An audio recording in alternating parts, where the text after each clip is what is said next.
da parte de resistência, né, da eletrodinâmica. Se você olhar aqui, ó, nós analisamos agora há pouco que a primeira lei de Ohm é essa razão, né? Se eu fizer a divisão da DDP pela corrente e der sempre um valor constante, eu estou obedecendo a primeira lei de Ohm. É só lembrar que o E igual a R vezes I representa ali a lei da resistência elétrica, ou primeira lei de Ohm. Agora nós vamos verificar dois resistores, né? Dois aparelhos que obedecem, um obedece a primeira lei e o outro não obedece. Então, quando é que eu tenho resistor ôhmico e quando é que eu tenho resistor não ôhmico? É importante a gente saber essa diferença, né, para a gente poder aplicar. Se obedecer a primeira lei, né, se for resistor ôhmico, obedece a primeira lei, a gente usa a fórmula U R vezes I. Se não obedecer, a gente não pode utilizar a primeira lei, não dá para usar nem a primeira nem a segunda lei, é um cálculo já um pouco diferente. Então, como é que eu vou saber, professor, se o resistor que eu tenho ali é um resistor ôhmico ou resistor não ôhmico? Como é que eu sei? Vamos fazer aqui o seguinte, ó, basta você pegar a fração normal. Você vai pegar a primeira lei e você vai dizer assim, ó, que o sobre I precisa ter, né, vou até botar o sinalzinho de igual aqui, ó, precisa sempre dar um valor constante. Ou seja, se a razão de U por I der sempre um valor constante, o resistor é ôhmico. Simples assim. Basta você fazer a divisão ali, ó, de U por I e vai dar sempre um valor constante. Deu sempre um valor constante? Deu, professor. Então o resistor que você tem é ôhmico. Quer ver uma coisa? Como é que é os exemplos? Ó? Por exemplo, aqui a gente tem as numerações, né, das DDPs, 1, 2 e 3, tem as correntes 1, 2 e 3. E aí a gente vai fazer essas razões. Se der sempre o mesmo valor, esse resistor é ôhmico, tá bom? Então vamos analisar aqui, ó, com calma. Tá bom? Vamos lá. Nesse caso, pessoal, se a gente fosse calcular aqui, ó, na primeira, pegando a primeira DDP com a primeira corrente. Então, para a gente calcular a primeira resistência, né, resistência 1, era só pegar DDP por corrente, ó, DDP por corrente. Então ficaria 2 dividido por 2. Então, é resistência, deu 1 ohm.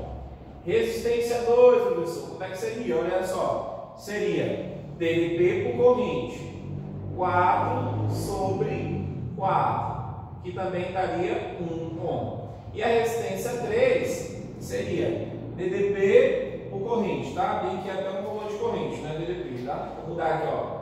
Bem que é o valor de corrente, em 3.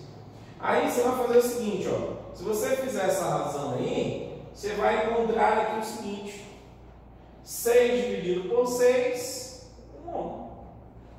Veja, nesse sistema, todas as resistências, quando eu fiz a razão da DDP pela corrente, em todos os 3 casos, o valor da resistência deu o mesmo. Ou seja, se o valor deu o mesmo, o resistor que eu tenho aqui é um resistor ôhmico. Aí eu olho aqui no gráfico, vai ver que ele vai ter sempre a mesma tangente. Ó, ele vai ter sempre a mesma tangente, né? Constante. Ou seja, você pode retirar desse gráfico que a tangente desse θ bem aqui é numericamente igual à resistência elétrica. Basta calcular a resistência elétrica, você tem a tangente. Basta calcular a tangente, você tem a resistência. Por quê? Porque é constante, é uma reta com tangente constante e os valores vão sempre dar os mesmos. Isso é um resistor ôhmico. Se o resistor for não ôhmico, pessoal, é óbvio que vai acontecer o contrário. Se você dividir U por I, não vai dar constante. Se você dividir U por I, não vai dar um valor constante. Então, como não vai dar um valor constante, olha o que acontece. É só você fazer a razão da DDP pela corrente, você vai perceber. Ó, por exemplo, resistência número 1. A resistência número 1 pega a DDP pela corrente, seria 2 dividido por 0,5. Aqui dá 4 ohms. Se você pegar a resistência 2, seria 4 por 0,25. Então ficaria 4 sobre 0,25, daria 16 ohms. Né? Daria 16 ohms aqui, ó. No caso já, ó, deu diferente, né? E se você pegar a resistência 3, seria 6 por 0,125. Você percebe que isso aí vai dar o quê? Vai dar 48 ohms. Ou seja, essas resistências, elas deram iguais? Não. Como não deram iguais, o resistor que você tem não é ôhmico. olha como é que fica o gráfico dele, é uma curva. E aí você percebe que vai aparecer tangentes diferentes, ó. Eu teria tangentes diferentes, porque o resistor não é único, porque a resistência aqui ela não é constante. Então, obedece à primeira lei se a resistência for constante durante todo o processo. Não obedece à primeira lei se a resistência não for constante. Resistor ômico, resistor não ômico, tá bom? Espero ter ficado entendido. Aqui nós temos a segunda lei de Ohm, né? A segunda lei é a lei da resistência, mas tem a ver com a resistividade do material. O que é isso, professor? Resistividade é a capacidade do material desenvolver resistência, certo? Então, se a gente for colocar aqui os símbolos, por exemplo, resistência elétrica, a gente já sabe que a resistência elétrica é dada em Ohm. Todo comprimento é dado em metro, toda superfície ou área é dada em metro quadrado, né? Toda superfície ou área é dada aí em metro quadrado. Então, se eu fizer um postular, nós vamos ter nada menos do que Ohm vezes o metro, né? Essa é a unidade da resistividade do material. Professor, essa primeira lei é aplicada onde? Gente, muito aplicável em fiações de casa, né? Dentro das fiações das nossas casas há uma espessura, né? O povo chama aí de grossura do fio. Quanto mais grosso, quanto mais fino. Quer dizer, dependendo da espessura do fio, ele pode conduzir corrente elétrica com mais facilidade ou com mais dificuldade. E uma coisa, uma aplicação bem comum nos dias nossos é essa questão aqui dessa segunda lei, aplicada à diferença de tensão entre estados brasileiros. Você já deve ter percebido, por exemplo, que o Maranhão em relação a São Paulo, e aqui como é o caso do exemplo, em relação ao Pará, né, o estado do Pará, você percebe que há uma diferença nas tensões. O Maranhão, né, o nosso Maranhão, utiliza tensão de 220 volts. Para a gente ligar os aparelhos, tem que estar 220 volts das especificações, certo? Já o estado do Pará utiliza 110, né? 110 volts. O estado de São Paulo, algumas regiões de São Paulo, de 127 volts. Quer dizer, por que essa diferença? Nós vamos analisar aqui um exemplo bem prático para você entender por que essa diferença entre os estados brasileiros dessas tensões. Se você olhar com calma aqui, ó, eu coloquei aqui uma rede de distribuição, né, a representação de uma subestação, de uma rede de distribuição de energia elétrica. Aqui eu tenho uma casazinha de uma pessoa que mora no Pará. E eu tenho uma casa, né, de uma pessoa que mora aqui no Maranhão. Você percebe o seguinte, por que essa diferença de tensão? Tem a ver com essa lei. Porque, veja só, o Maranhão, geograficamente, ele é mais distante das redes, das subestações, das usinas hidrelétricas, das redes de distribuição de energia. O Maranhão é mais longe. O estado do Pará é mais próximo. Então, o que isso influencia? Se você olhar bem aqui em cima, você vai perceber o seguinte, olha para essa casa aqui no Pará. Ela está mais perto ou mais longe da rede de distribuição? Como você pode ver, ela está mais perto da rede de distribuição. Se ela está mais perto, o comprimento do fio dela é menor. Então, olha para a fórmula lá em cima, lá, ó. Se o comprimento é menor, ela tem um menor comprimento, certo?